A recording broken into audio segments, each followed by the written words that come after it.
Okay, so now, good morning, everyone. Now we're in the Michtav Me'Eliyahu from Rav Dessler. We're gonna hopefully today finish up this chapter of Zechut Avot, merit of the fathers. What does that mean? So he brought several concepts for us to understand what it means of inheritance of characters.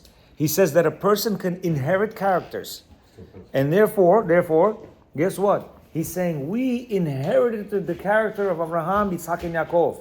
And that's what he says is the influence. So let's finish up, he says. Eretz Yisrael. Let's follow Rav Chaim of Melazhin. Yesterday he mentioned Rav Chaim, He says, and so the purpose of all the 10 tests was to straighten the road for us, to make it easier for us to arrive at a certain spiritual level. He says when Avraham Avinu went through the 10 tests, he paved for us the way. What way?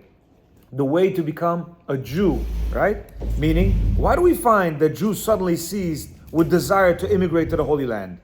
This is derived from Avraham Avinu. When Hashem tested him, said, Lech lecha, leave your father, leave everything. He was very successful, Avraham Avinu, by the way. He had students over there. He said, no, leave everything, go.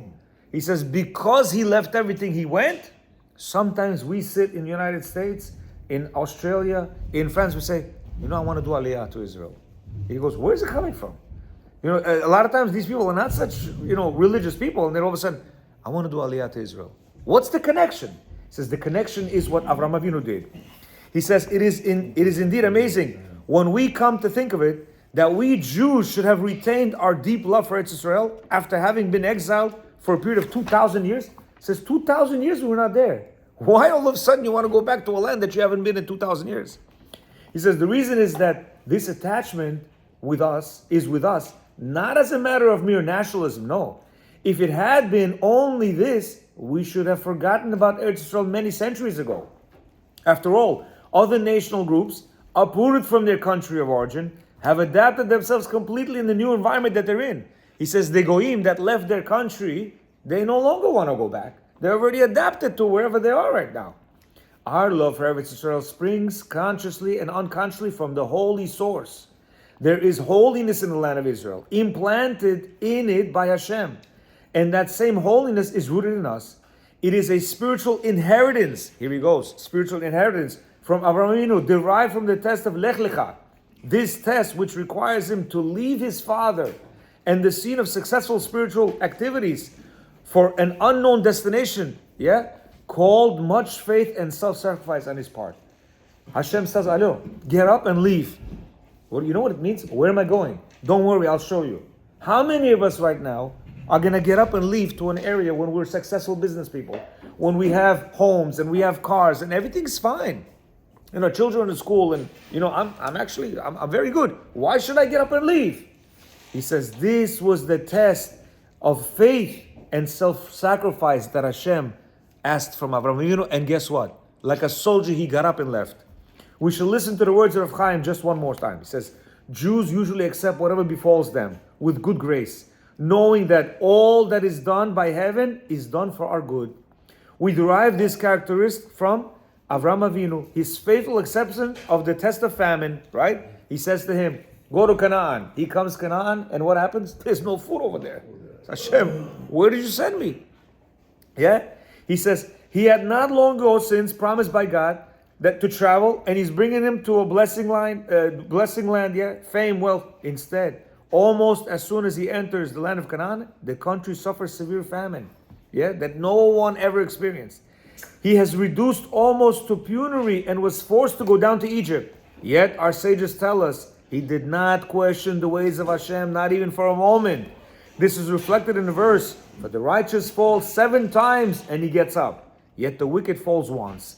The tzaddik may fall, but he never considers this a disaster. He picks himself up and carries on. The rasha falls once, he considers it a catastrophe for him, and what? He never recovers.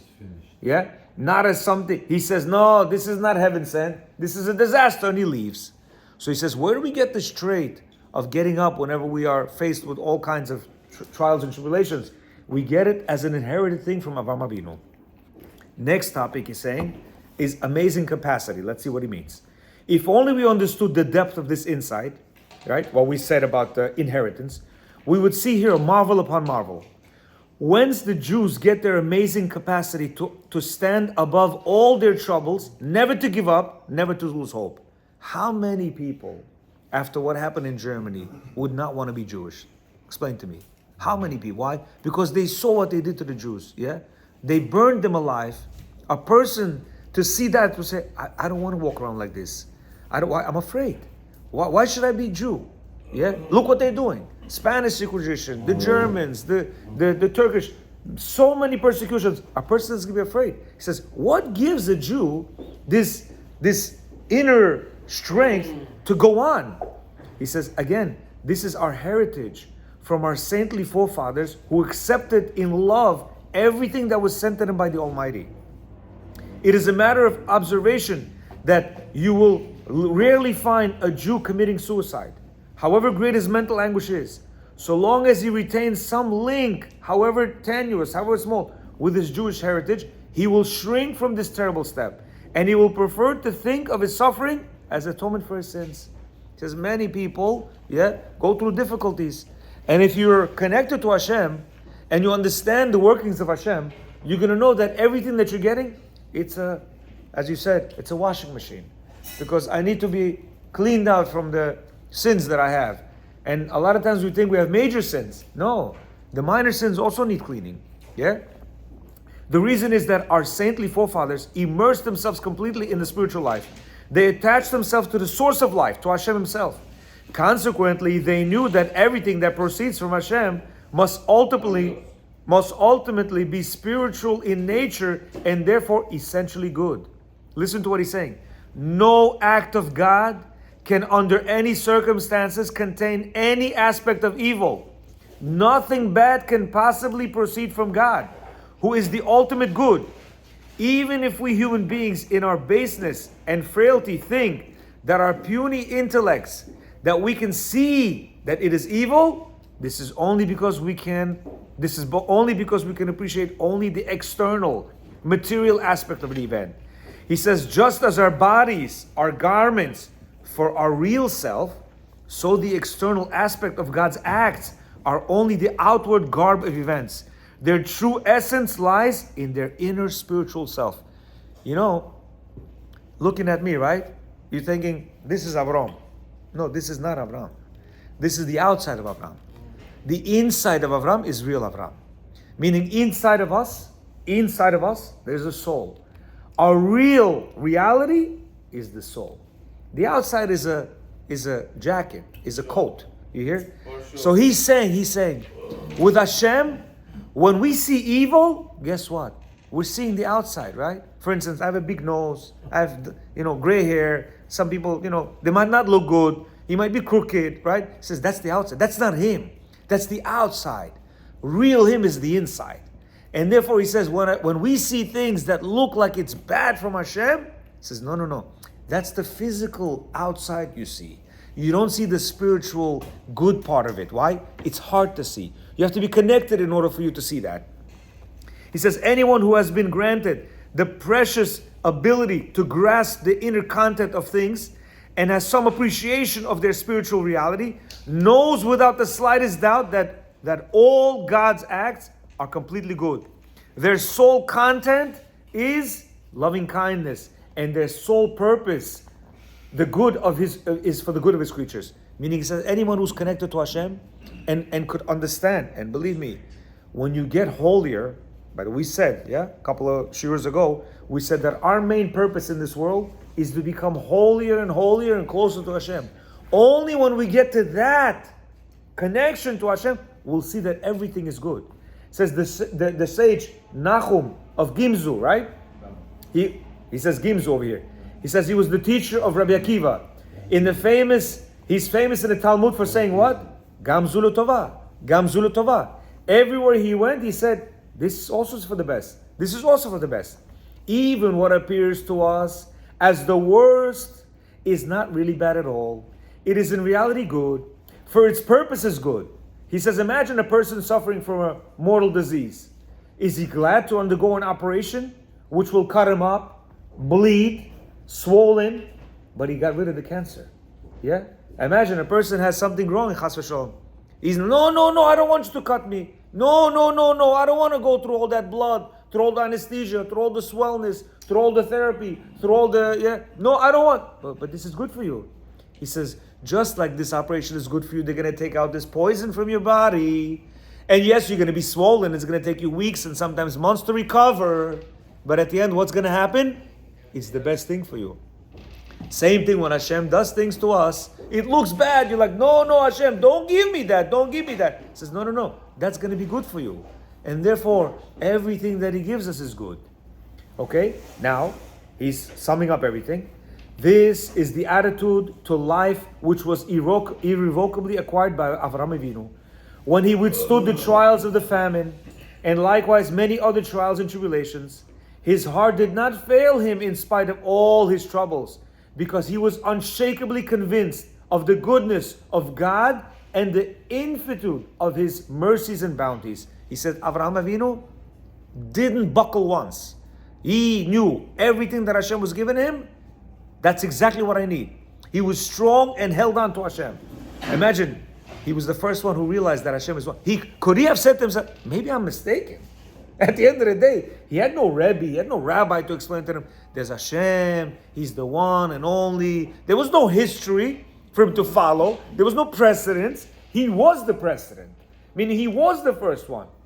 So imagine, could he have walked after 5 tests, 6 tests and said, maybe I'm mistaken.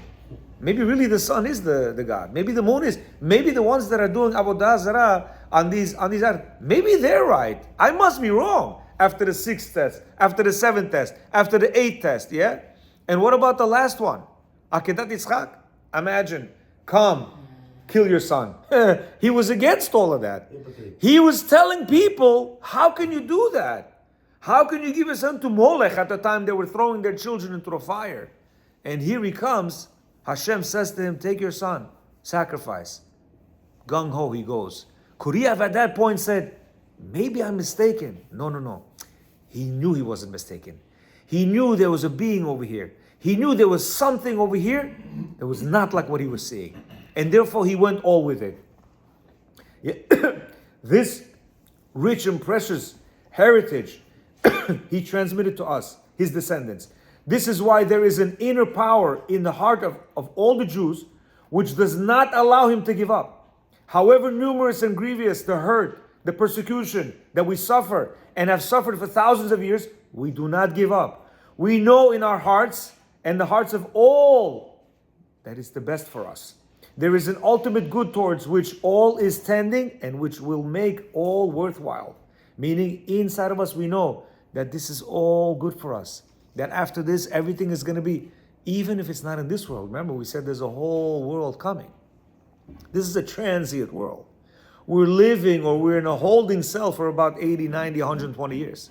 Yeah, even if everything goes bad over here for 120 years, guess what? It's good for us. Because for eternity, it's going to be completely different. He says there's an ultimate good towards which all is tending to. Then we will discover that everything that befell us, everything that appeared so terrible and meaningless, was evil only in its outward form, not in reality. As we said, the operation looks bad, but guess what? It's good for you.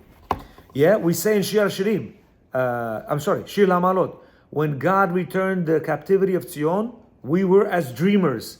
The evil we experienced in the long night of Galut, and which we thought at the time so real and so fearsome, will turn out to be nothing but a bad dream.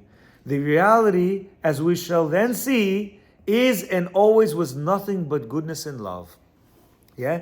It's going to come time that we're going to wake up in the world to come and say, oh, wow. Now I see why that 1-day-old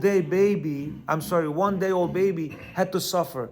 Now I see why this tzaddik, who did everything that Hashem, told him to do, had to suffer so long. Now I see why that Rasha looked so very good in this world and had everything, and I envied him, and I said, wow, how come he has it and I don't have it? Now I see the emet in the world to come. And over there will be revealed what really was going on in this world. Secret of success. He says, so far, we have followed the thoughts of Reb Chaim of Volozhin, whose brief words we found to contain such sublime heights of wisdom. We can now go further. What is the essential characteristic which enables one to withstand successfully all tests and trials, as our forefathers did? It is the wonderful ability to bring our baser nature under control of our higher yearnings. It is the ability to do battle with the Yetzer Hara and conquer it, to confront the truth in the innermost depths of the heart, to refuse to be swayed by the falsehood which pretends it is the truth. This attachment to the truth, in truth, is the secret of success in the spiritual life. It is this that we have inherited from our saintly forefathers.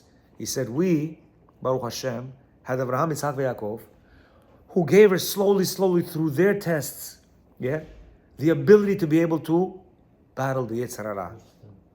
Unfortunately, as we mentioned today downstairs, with all that's going on, 100 years ago, things look very different. Things look very different in this world. Not only by the Jews, even by the Goyim. Women used to be women, men used to be men. Nowadays, it's a chaotic situation where you see that 100 years ago, a woman dressed like she's dressed now would be called a prostitute. But yet now she's considered, that's her choice. That's her choice. Yeah, it was a little bit, exactly. Even a prostitute 100 years ago was a little bit more modest. You're right. You're right. In front of the people, they were the majesty, and they did whatever they did. You're absolutely right. Yes. He said, without this ability, it is still possible. Is it still possible for someone to practice mitzvot and to do good? Even to do a great deal of good. But the reason is simply that, for some reason or another, and we suggest quite a few, his Yetzer Hara has withdrawn its opposition to the particular good that is being done. He's saying, you know what? Sometimes even without controlling the Yetzer Hara, we can do good things. But his Yetzer Hara is a little bit subdued.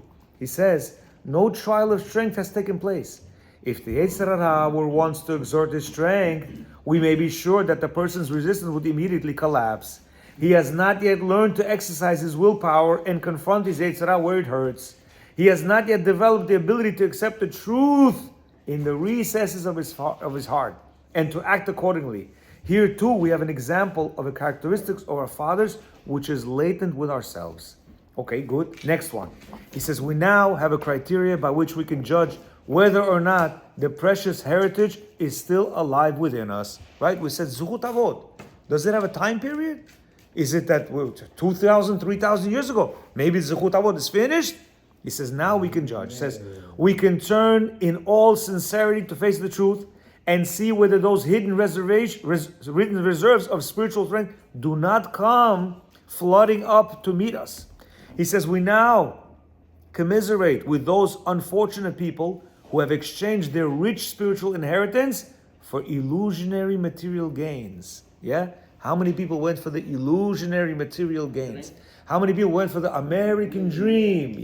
American dream. Put the religion on the side. Let's go business. Let's go style. Let's go riches. Let's go live life. We're living life. He says, even worse, many have defiled their souls in the process of becoming lifelong slaves of their baser natures. We talk about slavery in Egypt, right? Some people say, no, it wasn't slavery. It was slavery of their desires, just like right now. How many people are working hard to get that BMW X whatever? How many people are working hard because they need a 5,000 square home? Why? Because everybody else has it. How many people are working to get that $500 belt, $700 shoes? You don't have to work so much to get a $60 belt, $80 shoes. But to get those guys, you have to sacrifice yourself. Sacrifice your time. He says, swayed this way and that way by the trials and troubles of life, they are frustrated and hopeless, feeling as if they are caught in a trap with no possible means of escape. When we observe the sad and meaningless lives of these miserable people, we are strengthened 1,000-fold in our convictions. How great is our sense of joy and gratitude that we have been privileged to taste the honey sweetness of our holy Torah. You compare any person that's a Talmid Chacham, or a person who's learning Torah. Yeah, it doesn't have to be Talmid Chacham. Person who learns Torah, works, lives a good, and somebody who has an extravagant lifestyle, and really go down and try to interview them and see who's really happy. Who's gonna? He said for sure the person who's connected to Hashem, connected to Torah, is going to be much more happier. Yeah, he doesn't have those extravagance as this other guy does, but he's what's called minuchat nefesh. He's happy with what he has. He says these great principles we have just learned will stand us in good stead always and will enable us to live meaningful and joyful lives, experience the rich spiritual pleasures of closeness to Hashem. We may even hope that in time we will come to recognize the inner good in all that God does to us, so that we retain our quiet confidence and inward happiness in and every situation. We may even learn how to focus our being on the inner awareness and so identify ourselves with the point of truth. Many of us are not looking at the truth. We're, if anything, further away from the truth. Yeah? So that we may eventually succeed in bringing the evil in our nature under control. Okay? Finally, over here it says about mercy. And let's see. Now he talks about the reality of the zechut. Okay? So he says like this. Now that we have come so far, we should be able to understand the whole subject with the utmost clarity. We shall be able to see how the judgments of Hashem are true and just from beginning to end. Right? Because we said, if I have zechut avot, yeah, what does it mean? Hey, Hashem, Avram, Yitzchak, Yaakov, I have yichus, yeah? I'm their great grandchild. You should treat me fair. We said, can Hashem do that? Can't do that. Hashem is just, is truth. He has to what? He has to deal with the truth. So therefore, we have already seen that a rich heritage we have received from our forefathers. This consists of the spiritual propensity and tendency which help us to focus on the truth, confront the Yetzer Hara, and do teshuvah. Now we shall reveal just a little more, and we shall see wonders. All that we have described above is indeed zechut avot. Why? Usually translated as merit of the fathers. These are the forces which lead us towards merit. But zechut comes from a root meaning, purity. Meaning, our true heritage is a nexus of pure tendencies which aid us to attain truth and justice in our lives. Meaning, our forefathers, Avraham, Yitzchak, Yaakov, have given us the character traits to be able to what? To get to the root meaning of purity.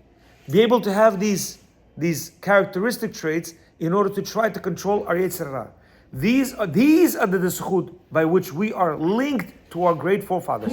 So long as we still adhere to the characteristics they transmitted to us, so long as these good midot and refined tendencies are active within us, Hashem sees in the profundity of His wisdom that the lifeline that links us with our saintly forefathers is still intact. There is still hope that we may choose the way of teshuvah and remedy our wrongs. In this case, justice demands that the judge of all the earth shall show us mercy. The zichut, that is the zakut, purity, right? He says, of our fathers is still within us, and there is hope for us yet. This is the merit of the fathers on which we rely on to rouse the mercy of Hashem our God. You hear what he says? There's one thing that I skipped because I didn't want it to be too long. He says over there, Hashem looks at a person and he says, listen, does this person have any good to come? Because if he has no good to come, guess what? I don't need him in this world. He says, if I see somebody that's not going to be, let's say, doing teshuvah, that's not going to follow the way of, not Torah, but to be a proper person, to be able to do teshuvah from where he is, I'd rather take him at this point, where he's still pure, than have him mess his whole life up and go to the next world in a very bad situation. That's why he says sometimes a person is lifted out, yeah, and he brings, you know what he brings? He brings over here the boy who goes off to Derech. How is that in the Torah? Ben Sorer Umarer. It says Ben Sorer Umarer is a child that stole money from his father, and he bought meat and wine, and like a gluttonous, he was drinking, and he doesn't care about anything. The Torah says, what we have to do with him? Kill him. Kill him. What? What did he do? He didn't rape. He didn't murder. He didn't do anything. He just stole money. Yeah, went, bought steak, wine, and he started drinking and going crazy. You got to kill him. You know why?